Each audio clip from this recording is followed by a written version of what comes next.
Točno ovdje, na ovom to području, dogodit će se meč. Borit će se Meksiko protiv USA. I ko pobjedi, preuzima kanal. Ko izgubi, on će biti gubitnik za uvijek. Ne, mora dati 100 kuna. I mora dati 100 kuna drugom. Ovdje će se odvijati borba, točno gdje je naranđasta lopta. Aaa, Luka, ne mogu više.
Dajte mu usta na usta.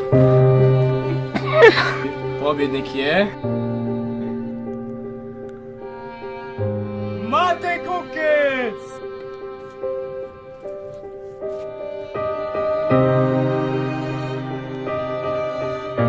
A kaj je bio ovog?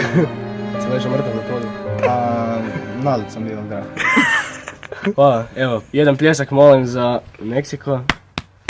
I... Teška borba. Jedan od najtežih u karijeri. Protivnik je bio jako lagan, ali teren je bio surov. Šta najviše mrzite? Svoga neprijatelja u hrvanju boksu. Zesnice. Hvala lijepo.